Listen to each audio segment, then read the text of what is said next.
Hello and welcome to Fulfillment Therapy. My name is Maddie, Kendra Nilsson's COO, and today you'll be listening to episode 183, Fact or Fiction, Unmasking the Truths We Tell Ourselves as Parents. We hope you enjoy.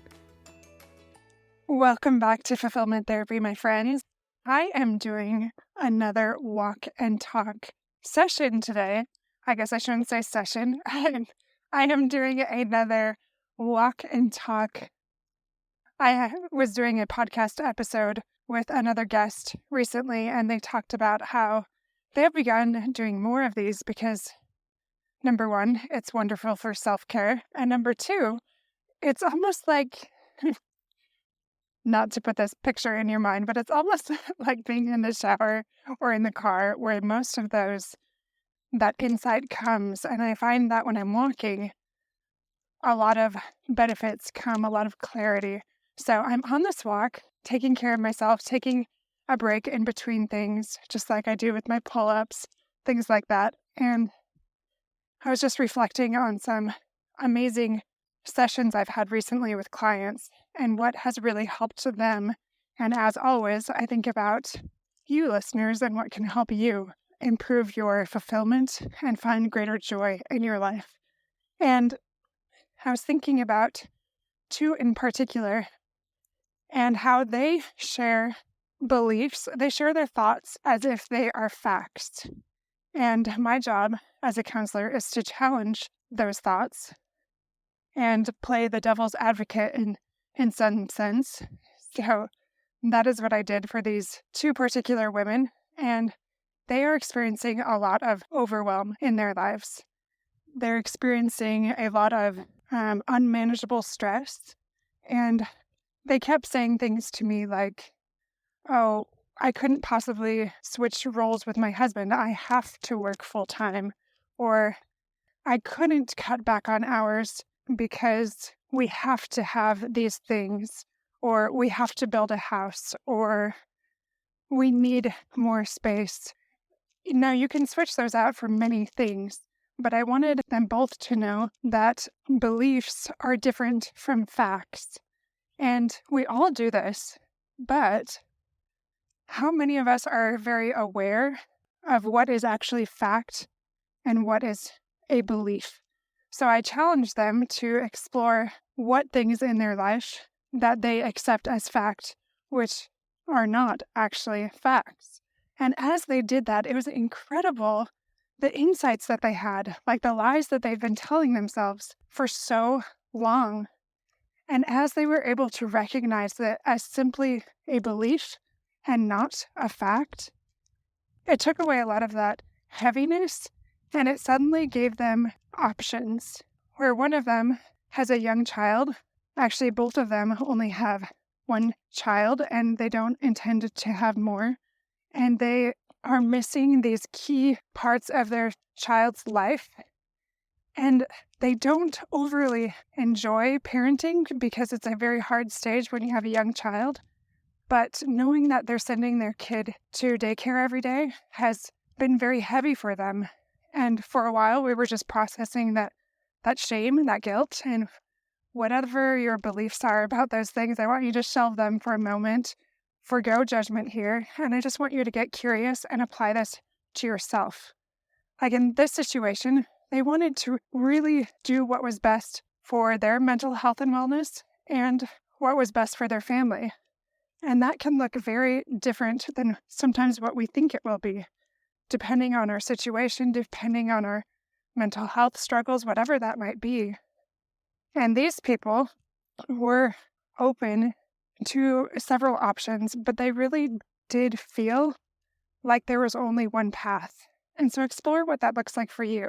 Do you feel like you are stuck and that you only have very limited options? Or have you been willing to recognize that some of the things that you tell yourself is not, in fact, a true fact, but something that you can challenge that belief a little bit and you can push back?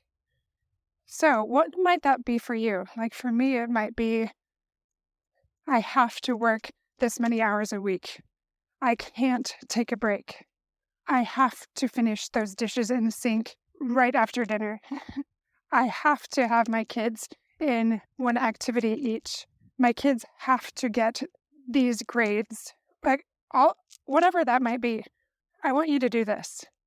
Think about what is causing you the most stress in your life and write down the beliefs that you're having about that thing. And recognize what is fact and what is belief. Can you sift through those and determine what that might be? Now, as you do that, you'll start to recognize that you do have more options. You do have more choice and freedom. Just like these women. As each woman was sitting in front of me, each in a different session, as she recognized there's beliefs that she always thought were facts, you could just visibly see the tension leave her body. And instead of it being overwhelming, like she had more power than maybe she wanted, more control than maybe she wanted, it was actually freeing, because she knew that she didn't have to operate according to those beliefs that were not facts. Instead, she could choose something else that would serve her and her family better. Now, those are hard decisions. Maybe it means not building that house that you were looking forward to. Maybe it means scaling back on hours at a job that you feel really confident in and very happy with, and you feel really fulfilled at your job. And yet this time with your child or children is very fleeting, and maybe the time is not now. Or maybe it's even different than you imagined. Maybe it is still working, but finding a situation where your kids can have better one-on-one care or a small daycare or whatever that is. It doesn't have to be this one answer that you always expected was the only answer, but it can be a place of curiosity and exploration. And I really loved seeing what it did for these women, how they were able to surrender and then act. That's what I love about acceptance and commitment therapy. It is that surrender, that acceptance for what is, and then that commitment to change, to then go forward and do something with that knowledge. These women now are going to make this choice. Okay, what does that look like for me now? And how can I live more congruently with my values? And I always go back to that. But now that they see what the actual facts are versus their beliefs, they can make better decisions for themselves, for their family, that are not based on these lies. My friends, this will help you so much if you sit down and do the same exercise. You can challenge those stressors in your life, and with that small shift, begin to take action according to truths instead of lies. Best of luck, my friends, in applying this to your lives. I know it will bring you greater joy and guide you in the direction that will bring you less overwhelm, which is really what we're all hoping for. Until next time, my friends, I will see you in just a few days. Thank you so much for listening. As a reminder, please head over to our website, fulfillment.therapist.org, to see our brand new courses. We have put in so much work and so much effort into making this a wonderful experience for you. And if you want to be an intern for our upcoming semester, please email us with our contact information provided. Have a wonderful day, and we will see you back here soon.